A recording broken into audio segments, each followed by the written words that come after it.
ẹ bá mi pè é o. Kí lorúkọ rẹ̀? Rédíò. Gbogbo èèyàn ló ń gbọ́ àfínjú. Gbogbo èèyàn ló ń wo àfínjú. Lórí WhatsApp, Instagram, Facebook, lórí X, lórí YouTube, lórí TikTok.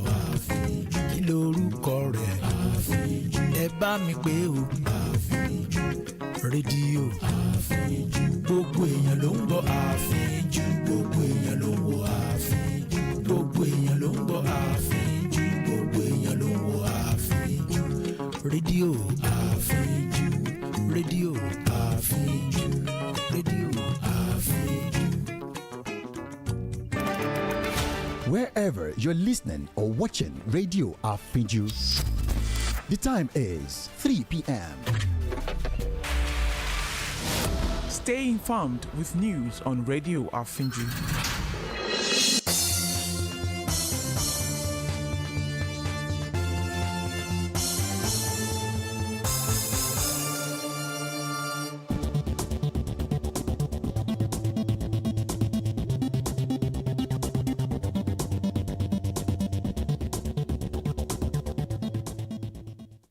First, a look at the highlights. Petrol pump prices surged to 1,150 naira after Dangote hike. Curfew and deaths in South Sudan after revenge attacks on Sudanese. Donald Trump's inauguration moved indoors due to dangerous cold. Good afternoon and welcome to the World News on Radio Afiju. My name is Pearl Durotoye. The news in detail.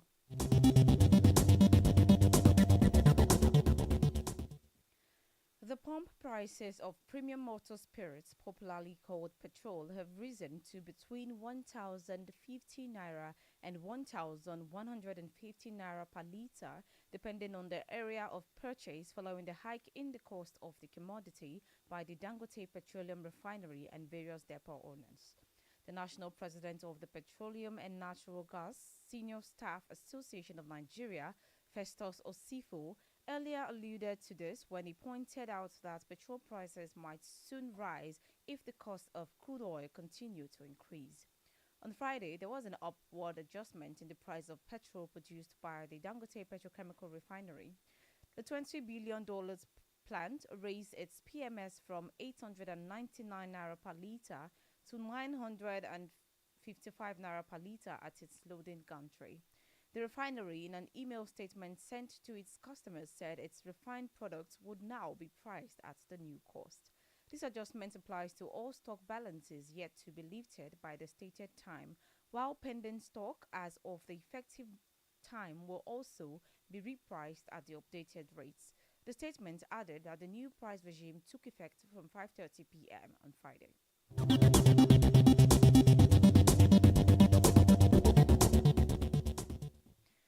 Osun Food Bank, a joint initiative of Eniobani Iranwo Foundation and Noah Olawuwo Derinu Foundation, with the support of Radio Afinju, has commenced the second phase of the food subsidy program aimed at cushioning the effect of the hike in commodity prices for Osun State residents and dwellers. In a bid to relieve the economic stress on the citizens, a reduction was made on the sale of staple food items, as rice that was sold for 2,300 naira last month now goes for 2,100 naira. Beans sold 2,700 last month goes for 2,300. Yam that was 1,000 naira now goes for 900 naira. Gari that was 750 naira now goes for 700 naira. The second phase of the program saw additional food items. Spaghetti was sold for 900 as against 1,400 in the market, and a sachet of Indomie noodles was sold for 190 naira against 300, while a packet cost 7,600 naira against the current market price of 9,500 naira. A returning customer, Akinwale Olusegun, who lauded the organizer of the scheme, noted that the food items are of good quality with a high sense of transparency. He further hinted that the quality of the staple food items prompted him to purchase in the first place. A first-timer in the scheme, Rafiu Quadri, hinted that he heard about the food subsidy program from a friend and he only came to ascertain how true the message is, stressing that he was convinced on seeing the quality of the food items. In the same vein, Ilesami Oluwaseun, who is also a returning customer, enjoined the organizers of the program not to relent on the scheme because the program has been beneficial to her as a low-income earner.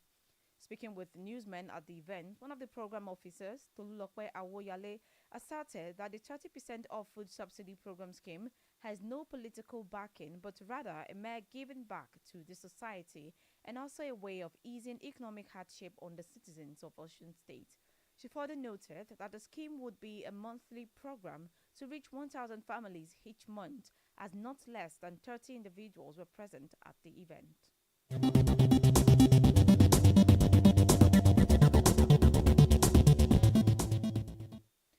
The Nigeria Immigration Service (NIS) has issued an alert on the emergence of a new sect, ACHAD Life Mission International, which is said neither linked to Islam nor Christianity but preaches restoration of African tradition. In a circular, the principal staff officer to the Comptroller General, Adedotun Aridegbe, a controller of immigration service, the service urged all its directorates, zones, training institutions, commands, and border formations to take note. According to the service, the sect has its headquarters in Kaduna, while its leader, one Yokana, lives in Jos, adding that the sect might be involved in human trafficking and child separation.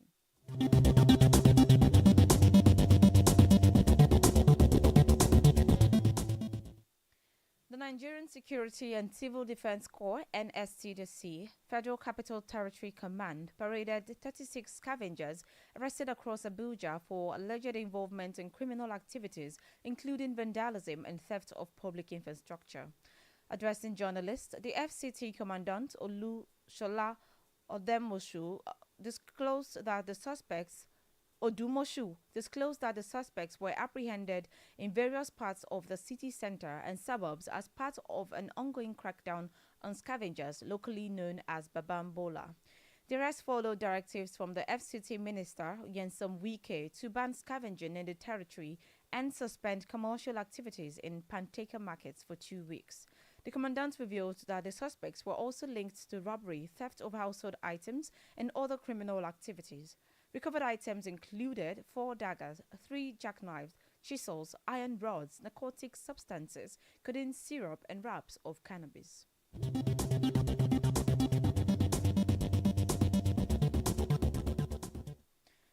Away from Nigeria, South Sudan's President Salva Kiir has called for calm and urged citizens not to take the law into their own hands, following a spate of attacks on businesses and homes owned by people from neighboring Sudan.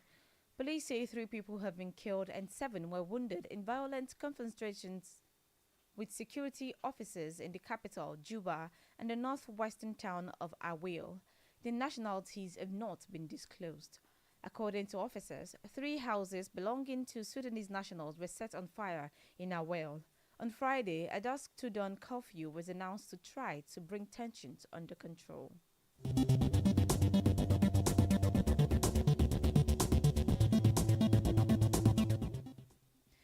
In Asia, an Indian police volunteer has been convicted of the rape and murder of a junior doctor at a hospital in the eastern city of Kolkata in the speedy trial of a crime that sparked national outrage over the lack of safety for women.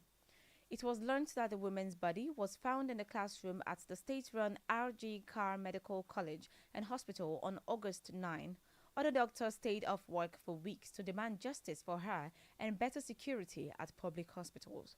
Defendant Sanjay Roy said in November he was completely innocent and was being framed. Judge Ani Bandas said circumstantial evidence had proved the charges against Roy and that the sentence to be announced on Monday would range from life in prison to the death penalty. The parents of the victims, who cannot be named under Indian law, expressed dissatisfaction with the probe, saying the crime could not have been committed by just one person.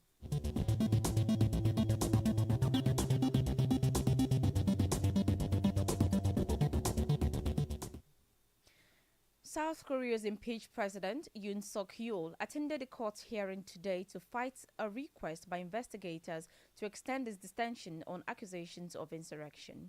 Yoon on Wednesday became the country's first sitting president to be arrested in a criminal probe related to his short-lived declaration of martial law on December 3. Investigators requested a detention warrant on Friday to extend their custody of Yoon for up to 20 days. He has been refusing to talk to investigators and has been held in Seoul Detention Center since his arrest.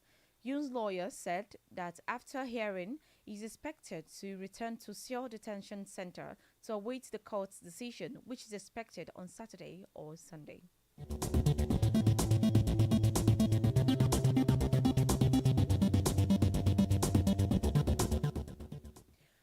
In the United Kingdom, the Metropolitan Police has failed to challenge a claim from Mohammed Al Fayed that he was too ill to respond to a sexual assault allegation.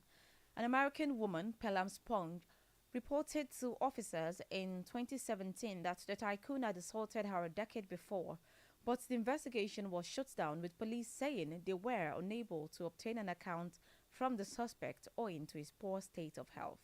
But in a complaint to the UK's police watchdog, Sponge's lawyers say police should have been more thorough in checking the medical evidence provided to them.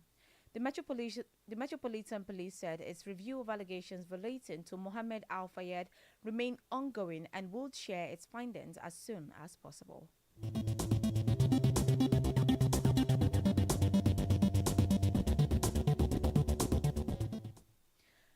Police have released a new appeal for information relating to 3 babies abandoned by the same parents shortly after birth in East London. A reward of £20,000 is also being offered by Crime Stoppers.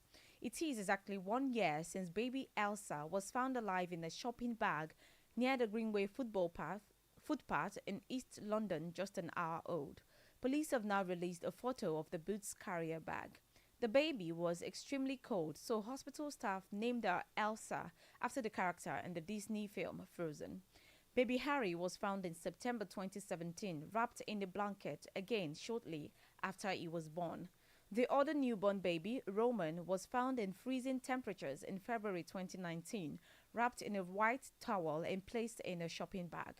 DNA tests presented to East London Family Court established that all 3 abandoned babies are full siblings. All their names have been changed and all 3 are in good health.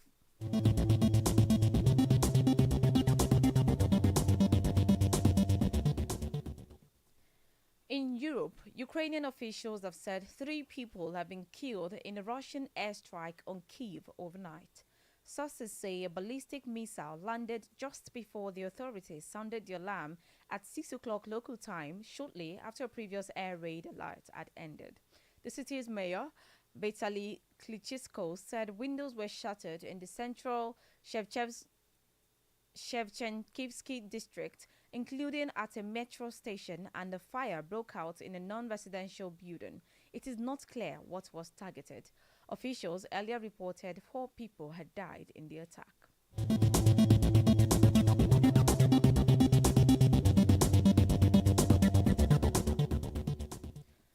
In the Americas, President-elect Donald Trump has confirmed his inaugural address on January 20 will take place indoors due to dangerously cold weather being forecast next week in Washington. The address, as well as other speeches, will now take place inside the U.S. Capitol's rotunda rather than outside the building. The inaugural parade will also be held indoors at Washington's Capitol One Arena in downtown Washington, about 1 mile away, along with all 3 inaugural balls. The last president to be sworn in indoors was Ronald Reagan in 1985, when cold weather also plagued the U.S. Capitol. In a statement posted to his Truth social media platform, Trump said that he does not want to see people hurt or injured in any way amid the freezing temperatures. The Capitol One Arena will also be open for a live viewing of the inaugural address.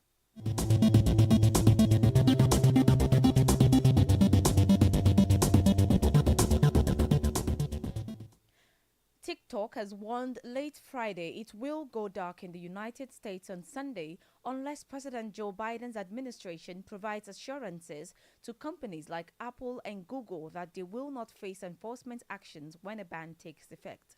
The statement came hours after the Supreme Court upheld a law banning TikTok in the United States on national security grounds if its Chinese parent company, ByteDance, does not sell it, putting the popular short video app on track to go dark in just 2 days.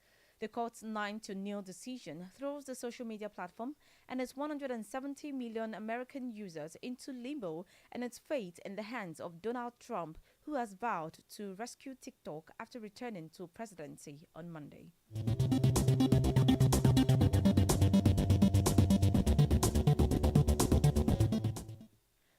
In the Middle East, Israel's cabinet approved a deal with Palestinian militant group Hamas for a ceasefire and release of hostages in the Gaza Strip, Prime Minister Benjamin Netanyahu's office said earlier, a day before the agreement's scheduled start. It was reported that after meeting for more than 6 hours, the government ratified the agreement that could pave way for an end to the 15-month-old war in the Palestinian enclave which Hamas controls. In Gaza, Israeli warplanes have kept up heavy attacks since the ceasefire deal was agreed. Israeli tanks shelled eastern areas of the Zaytoun neighborhood of Gaza City, and Israeli planes fired on areas in central and southern Gaza today.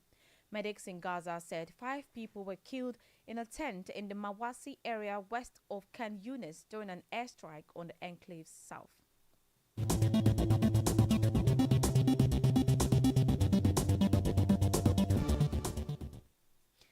According to the judiciary and state media, 2 senior justices in the Iranian Supreme Court have been killed in a shooting attack at the tribunal building in central Tehran.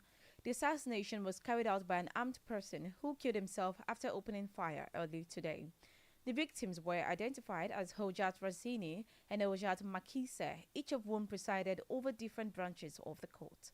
Judiciary spokesman Askar Jahangir told the Iranian state television that a person armed with a handgun entered the room of the 2 judges and shot them.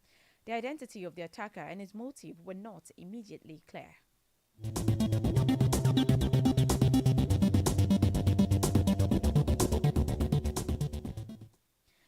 Now talking sports, Crystal Palace have completed the signing of teenage Millwall winger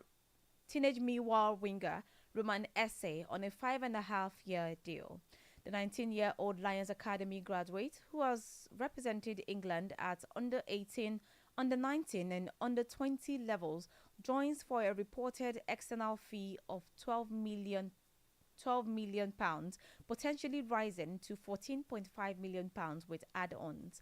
Esse made his debut for Millwall as a 17-year-old on 26 January 2022. He has gone to score 7 goals in 66 appearances. Lambeth-born Esse has weighed in with 5 goals for Millwall this season, his last coming in a 2-1 defeat in the Championship at Norwich on Boxing Day. Millwall manager Alex Neil left the youngster out of his side for Monday's 3-0 FA Cup win over Dagenham and Redbridge and called for a resolution to Esse's future amid the transfer speculation. The deal was finally confirmed by Palace after Esse completed a medical.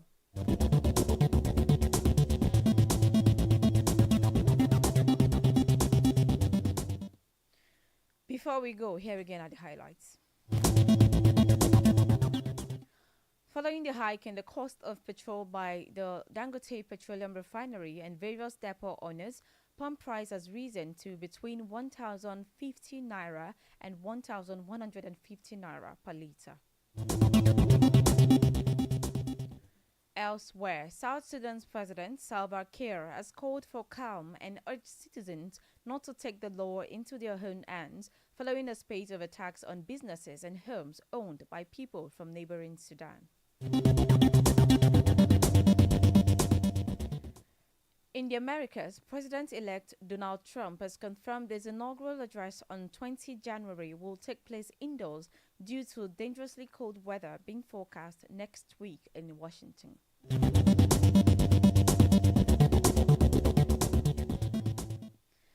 That was the world news on Radio Afinju. To view our channel, please follow us on Facebook, X, and YouTube at Radio Afinju. My name is Pearl Durotoye. Thanks for listening. Good afternoon.